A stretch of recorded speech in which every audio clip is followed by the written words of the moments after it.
या देवी सर्वभूतेषु मां ब्रह्मचारिणी रूपेण संस्थिता नमस्तस्यै नमस्तस्यै नमस्तस्यै नमो नमः। ये कथा मां ब्रह्मचारिणी की है, जो शक्ति का दूसरा स्वरूप मानी जाती है। नवरात्रि के द्वितीय दिन उनकी उपासना से साधक को अद्भुत आत्मबल, तप और अटूट श्रद्धा की प्राप्ति होती है।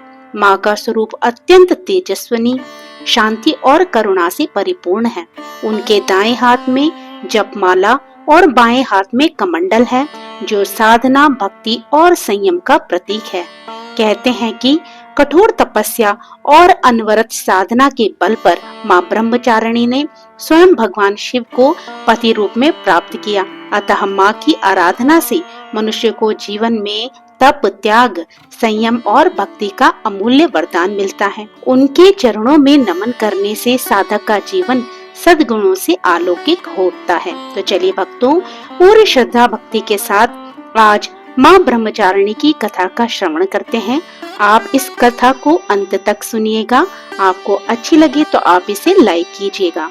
मेरे चैनल पे अगर आप पहली बार आए हो तो इसी प्रकार की कथाओं को आगे भी सुनने के लिए प्लीज मेरे चैनल को सब्सक्राइब करना मत भूलिएगा। माँ दुर्गा का दूसरा स्वरूप ब्रह्मचारिणी कहलाता है, जिनका स्वरूप अत्यंत शांत, तेजस्वी और मनोहर है। पुराणों के अनुसार जब पर्वतराज हिमालय की कन्या पार्वती ने ये निश्चय किया कि वह भगवान शंकर को ही पति रूप में प्राप्त करेंगी, तब उन्होंने कठोर तपस्या का मार्ग अपनाया। वह वर्षों तक केवल कंदमूल और शाक पर जीवित रही। फिर भी उन्होंने तपस्या और अधिक कठोर कर दी। कई वर्षों तक उन्होंने केवल बेलपत्र और घास खाकर जीवन बिताया। समय बीतता गया और माता पार्वती ने अपने संकल्प को और दृढ़ किया। अंततः उन्होंने अन्न जल का त्याग कर दिया और घोर उपवास में लीन होकर केवल प्राणवायु पर ही जीवित रहने लगी। उनकी इस कठिन साधना और अदम्य धैर्य ने तीनों लोगों को चकित कर दिया। माँ की ये तपस्या हजारों वर्ष तक चली, जिससे सभी देवता, ऋषि, मुनि और स्वयं ब्रह्मा जी भी प्रभावित हुए। उनकी इस कठोर साधना के कारण उन्हें ब्रह्मचारिणी नाम से जाना गया। बाल्यकाल से ही माँ पार्वती भगवान शिव को अपना पति मानती थी।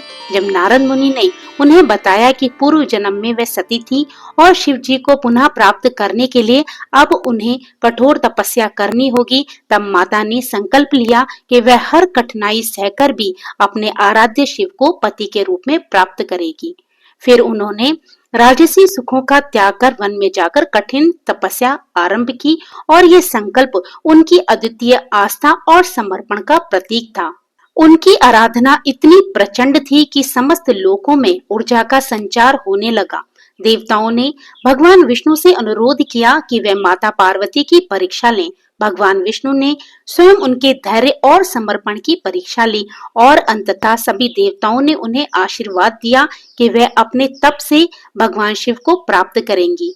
माता की कठोर तपस्या से प्रसन्न होकर भगवान शिव उनके समर्पण से प्रभावित हुए। उन्होंने माता ब्रह्मचारिणी को वरदान दिया कि वह ही उनके पति बनेंगे। भगवान शिव के दर्शन पाकर माता का तप सफल हुआ और वह गौरी रूप में पुनः राजमहल लौट आई। आगे चलकर भगवान शिव और माता पार्वती जी का विवाह संपन्न हुआ। माँ ब्रह्मचारिणी की पूजा करने से भक्तों को संयम, धैर्य और तप की शक्ति प्राप्त होती है। माँ ब्रह्मचारिणी का ये स्वरूप हमें संदेश देता है कि कठिन से कठिन मार्ग भी भक्ति और संकल्प से सरल हो सकता है। जो साधक माँ की शरण में आता है वह कभी निराश नहीं होता। तो भक्तों, ये थी माँ ब्रह्मचारिणी की कथा। मेरी माँ से प्रार्थना है कि उनकी कृपा से हम सबके जीवन में धैर्य, शांति और सुख समृद्धि का संचार हो, हर घर में मंगल ही मंगल हो और हर हृदय में भक्ति की ज्योति प्रज्वलित हो। तो प्रेम से बोलिए जय मां ब्रह्मचारिणी। तो भक्तों, आशा करती हूँ आपको ये कथा पसंद आई होगी। अगर अच्छी लगी हो तो लाइक कीजिएगा और अगर आप मेरे चैनल पे नए हो तो मेरे चैनल को सब्सक्राइब करना बिल्कुल भी मत भूलिएगा। तो फिर प्रभु का नाम लेते रहिए और पुण्य के भागी बनते रहिए। जय श्री कृष्ण, राधे राधे।